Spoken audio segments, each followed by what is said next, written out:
Imagine a spiritual tradition bold enough to question one of the biggest ideas humanity has ever created. The idea of a single, all-powerful God. A tradition that suggests the path to awakening isn't handed down from the heavens, but grows from the quiet corners of your own mind and heart.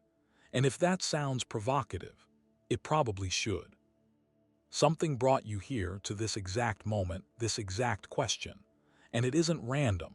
This topic has stirred genuine debate for centuries, not because people enjoy arguing about religion, but because the question underneath it touches something most of us carry without quite naming it. What if the answers we've been looking for aren't somewhere above us? What if they were never outside us at all? Tonight we're stepping into the center of that conversation, carefully, without rushing, because this isn't a simple yes or no discussion. It's a journey into a way of seeing that quietly turns a lot of familiar assumptions upside down. So if you're curious, if you're open, if some part of you is tired of surface-level answers, then you're exactly where you need to be. Let's begin. Before we go any further, let's set something important in place. This isn't here to challenge your faith. It isn't here to dismiss what you believe or convince you to abandon anything you hold dear. Spirituality is deeply personal. Every sincere path deserves genuine respect. What we're doing here is something simpler. We're exploring, observing, looking carefully at a tradition that has always welcomed honest questions, even questions directed at itself. That openness, actually, is one of the most distinctive things about Buddhism. It doesn't demand blind loyalty. It doesn't punish doubt. In fact, questioning isn't a problem in this tradition. It's part of the path itself. You're actively encouraged to examine, to investigate, to think clearly, even if that means challenging what you've been taught. And to understand why Buddhism stands apart from many other traditions when the topic of God comes up, we first need a shared definition, a common starting point. When most people say God, they mean a supreme creator, all-knowing, all-powerful, the architect of the universe. A being who designed everything, who oversees everything, and who ultimately governs everything that exists. That's the framework most of us absorbed early in life. It's worth naming it clearly before we look at a tradition that approaches reality from a completely different direction. So, if you believe deeply, you're welcome here. If you're skeptical, you're welcome here too. This is a space for honest inquiry, not for scoring points, not for convincing anyone of anything. Now let's take the next step and look at what the Buddha actually taught and why his focus was so radically, almost stubbornly, different. When people first hear that Buddhism doesn't center around a creator God, the immediate assumption is rejection, denial, a kind of spiritual rebellion. But the truth is far more quiet than that, and far more practical. The Buddha wasn't interested in building grand theories about who created the universe. He wasn't trying to map the cosmic forces operating behind the visible world. His focus was much narrower, and in its narrowness surprisingly powerful. His mission was this: help human beings end suffering, right here, right now. Anything that didn't directly contribute to that goal, he simply set aside. There's a pattern in early Buddhist texts that appears again and again. Whenever someone came to the Buddha with a big metaphysical question, was the universe created by a divine being? Is the soul eternal? Does God control our fate? He would often respond with silence, not because he had no thoughts on the matter, but because he understood something that's easy to miss.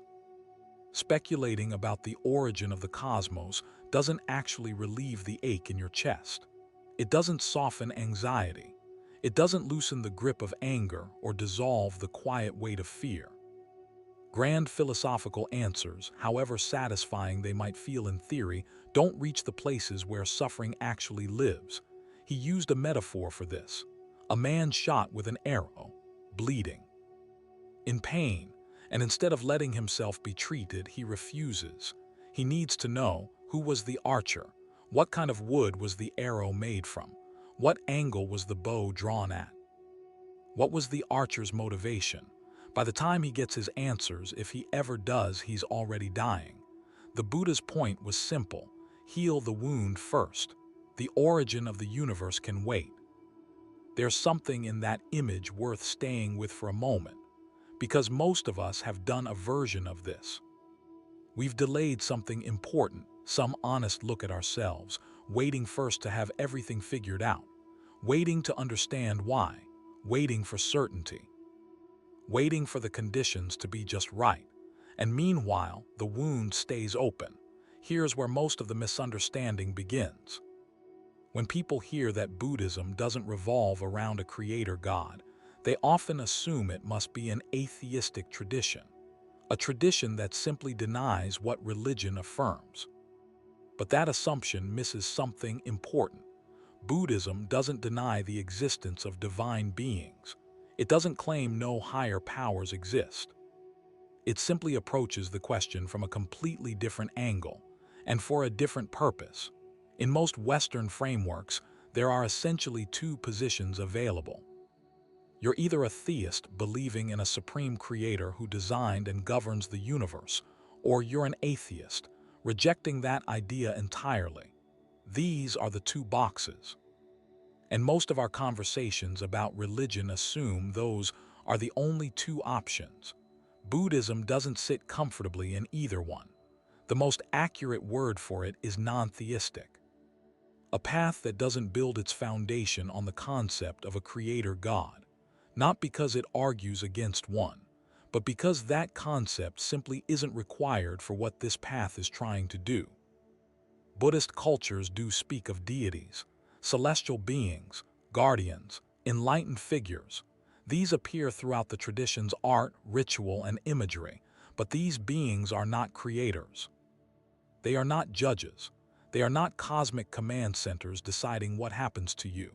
They don't control fate or run the machinery of the universe. They function more as expressions of inner qualities: compassion, clarity, courage, patience, wisdom, a kind of symbolic language for what becomes possible inside human experience. So the distinction is subtle but important. Buddhism isn't saying God doesn't exist. It's saying that liberation, the real freedom this path is pointing toward, doesn't depend on a divine architect. The transformation you might be searching for doesn't live in obedience to something above. It lives in what you're willing to look at within. And that perspective sets this tradition apart in a way that's genuinely unusual, not hostile, not dismissive, just aimed somewhere else entirely. If there's one idea that most clearly separates Buddhism from most other spiritual traditions, it's this: you don't have to wait for someone else to save you. Your freedom, your clarity, your peace, these aren't gifts handed down from above. They aren't rewards for correct belief or sufficient devotion. They're built slowly, honestly, from the inside out, through your own choices, through your own willingness to see clearly. That might feel like pressure the first time you hear it, but sit with it a moment. Most of us were raised to believe that answers come from outside, from a teacher, from a sacred text, from a religious figure who knows more than we do, from a higher power who, if we approach correctly, will intervene. The Buddha turned that completely around. He taught that every human being carries a hidden capacity for awakening, not as poetic language, as a direct observation about what's already present in human consciousness. You're not broken. You're not fundamentally deficient. You're not dependent on something external to become what you already have the potential to be. You simply haven't learned, or perhaps remembered, how to access it yet. That's why one of his final instructions to his students, reportedly spoken near the end of his life, was so spare and so striking. Be a lamp unto yourself, not follow this teacher, not trust this tradition, not wait for grace to descend. Be a lamp unto yourself, not because guidance has no value, not because community or teaching are without worth, but because the clearest light, the one that doesn't flicker when circumstances change, is the one that arises from within your own awareness. In a way, Buddhism places the keys directly in your hands. It doesn't ask you to outsource the most important questions to the heavens. It doesn't tell you that transformation happens when you finally please the right force or believe the right thing in exactly the right way. Instead, it asks you to look honestly at the contents of your own mind, your habits, your fears, your automatic reactions, the patterns you repeat without quite knowing why. Because these, not some external force, are what's shaping your experience. Your life changes when you change. That's a radical observation, and it's strangely freeing. Because if that's true, then the capacity you've been searching for has been present all along. To understand why Buddhism doesn't rely on a divine judge or a cosmic overseer, we need to look at three of its most foundational teachings: karma, rebirth, and the principle known as non-self. Together, these form a worldview where responsibility, transformation, and freedom all originate from within, not from the hands of something greater. Let's start with karma. It's one of the most misunderstood concepts to travel from east to west. In common usage, it's often treated as a kind of cosmic scoreboard. You do something wrong, karma punishes you. You do something right, karma rewards you, as if there's a ledger being kept somewhere by someone. That's not quite what Buddhism means. In the Buddhist sense, karma is simpler and more intimate. Everything you think, say, and do plants a seed, and those seeds eventually bear fruit, not because a judge is watching, not because someone is tallying your virtue and your error, but because of something built right into the structure of how experience works. Cause conditions effect. You create the momentum of your own life through your actions. Your past shapes your present. Your present shapes your future, not as punishment, not as reward, simply as the nature of how things unfold. That understanding leads naturally into the idea of rebirth. Now, this isn't reincarnation in the sense of a single, eternal soul hopping from body to body through time. The Buddhist understanding is more like this: the continuation of patterns, tendencies, and consequences across lifetimes. The way fire passes from candle to candle, the flame continues. But it isn't the same flame. Your choices ripple forward, influencing what comes next long after this particular body and this particular life have dissolved. And then there's the third teaching, perhaps the most challenging of all: anatta, usually translated as non-self. According to the Buddha, what we call me isn't a fixed, permanent entity. It's more like a river, constantly moving, constantly shifting, never exactly the same from one moment to the next. Thoughts arise and dissolve, emotions appear and pass through. The body changes continuously. What felt absolutely certain last year may feel unrecognizable today. The solid, unchanging self we assume is at the center of our experience, when you look closely, doesn't quite hold up. It's worth pausing there, because this is where a lot of people feel resistance. If there's no fixed self, then who is experiencing anything? Who is doing the work of transformation? But notice, the resistance itself is something arising and passing. The question itself is being witnessed by something. There is experience happening. The teaching isn't denying that. It's questioning whether that experience belongs to a permanent, separate entity sitting somewhere inside you, unchanged through all of it. And far from being cold or nihilistic, this insight is meant to be genuinely freeing.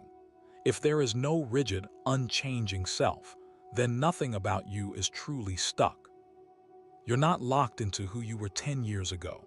You're not bound by your old fears, your old habits, your old story about what kind of person you are. Everything can shift. Karma, rebirth, non-self. These three don't require a creator God to be coherent. They don't depend on divine intervention to function. They simply point toward a possibility that your life is being shaped from the inside out, moment by moment, through countless small choices and countless small perceptions. And that recognition, if it lands, opens something. One of the most defining qualities of Buddhism is its relationship to belief itself. Most traditions ask you to believe first, to accept certain things on faith, and then perhaps understanding will follow. There's a logic to that. Trust the framework. Enter the community. Let the practice reveal what the words alone can't. Buddhism largely inverts this. It says, look first, observe, test, verify for yourself. Truth in this tradition isn't something you inherit, it's something you uncover, gradually, through direct experience. Like following a thread, each moment of genuine attention revealing something that wasn't quite visible before. There are two stories from Buddhist history that capture this particularly well. The first involves a disciple named Sariputta. A wandering philosopher once challenged him with a pointed objection. Your path is incomplete. You Buddhists don't believe in a creator God. Sariputta didn't argue, didn't try to win the philosophical exchange, didn't reach for a rebuttal. Instead, he said something almost disarmingly practical. Even if a creator exists, why would that be a reason to abandon a path that leads to peace? We follow these teachings because we've observed their results with our own eyes. That's a quiet but striking response. He's not denying the possibility of a creator. He's simply pointing to a different kind of evidence. Not argument, not doctrine, but direct observation of what actually helps. The second example is perhaps even more famous. The Kalama Sutta, sometimes called the Buddhist Charter of Free Inquiry. A group of villagers once came to the Buddha troubled and confused. Every teacher who passed through their town claimed to teach the truth, and every teacher contradicted the others. How were ordinary people supposed to know whom to trust? Instead of saying, "Believe me, the Buddha did something unusual," he told them not to accept something simply because it's tradition. Not because it's widely repeated, not because it's written in scripture, not because elders endorse it, not even because a respected teacher presents it. And then, when you know for yourselves that something is wholesome, that it leads toward genuine well-being, follow it. When you know for yourselves it causes harm, abandon it. This wasn't a rejection of guidance. It wasn't a dismissal of teachers or teaching. It was something more careful than that. A reminder that wisdom only becomes real when it's personally verified. When it moves from concept into direct experience, Buddhism doesn't hand you conclusions. It hands you tools, and it trusts you to look. You're not asked to swallow doctrine, not asked to silence your doubt, not asked to fear punishment for asking the wrong question. You're invited to explore the territory of your own mind, step by step, and to trust what genuinely arises from your own honest observation. That's a rare invitation in any tradition. There's something worth noticing here if we slow down for a moment. Most of us in our daily lives are operating from some inherited framework, some set of assumptions about how things work, how people are, what we need, what we're missing, what would finally make things feel right. We rarely examine these assumptions directly. We just act from inside them. Buddhism, at its core, is less a religion in the conventional sense and more an extended invitation to examine what's actually happening. In here, in ordinary experience, in the movement of thought, of feeling, of reaction and response, not as a spiritual project, not as a path toward some distant future state, but as a clear look at what's happening right now. And what becomes visible when you actually look is often surprising. You notice how often the mind runs on automatic, reacting before there's been any actual reflection, reaching for comfort before the discomfort has even been fully felt, constructing explanations that protect a familiar self-image, moving quickly from experience to interpretation so fast that the raw experience itself barely registers. None of this is a moral failure. It's just what the mind does, by default, without examination. And Buddhism's quiet suggestion is simply this: What if you looked at that directly, not to fix it, not to become a better version of yourself, not to achieve some enlightened state, but just to see it clearly as it is? Because something shifts when things are seen clearly, not through effort, not through striving toward improvement, but through the simple act of honest observation. That's a subtle point, and it's easy to slide past it. Because most of us are so habituated to the idea of working towards something, improving ourselves, getting somewhere, that the idea of simply looking, without agenda, feels almost like giving up. But this is one of the places where Buddhist thinking becomes genuinely counterintuitive. You're not building toward clarity. You're noticing that clarity is already present, underneath the noise, underneath the interpretation, underneath the constant movement of the mind trying to manage its own experience. There is one more thing worth noting as we move toward the end of this. This question, why doesn't Buddhism center around God, isn't really a question about God, not at its root. At its root, it's a question about where we locate the source of our experience, where we place the authority over our own inner lives. Whether the most important things, freedom, peace, genuine understanding, are something that gets granted to us from outside, or something that becomes available through honest contact with what's actually present inside. Most of us have absorbed a version of the first story without quite realizing it. That something outside needs to change before we can be okay inside.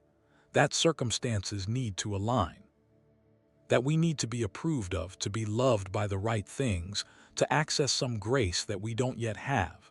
Buddhism quietly points in a different direction, not toward effort, not toward achievement, not toward becoming something we're not, toward seeing what's actually here, in hearing just hearing, in seeing just seeing, in the simple arising of experience just that, before the interpretation, before the story, before the reaching.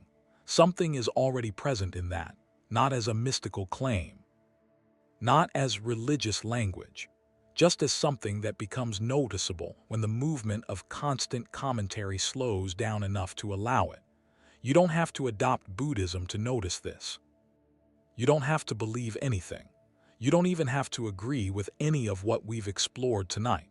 But perhaps something in this quiet observation lands somewhere. Perhaps something here rings true in a way that doesn't require explanation. That's enough. In the end, this tradition isn't asking you to replace one belief with another. It's simply pointing at something already visible, if you looked closely enough, if you stayed still long enough, if the noise quieted even briefly. Something is already here. It always has been.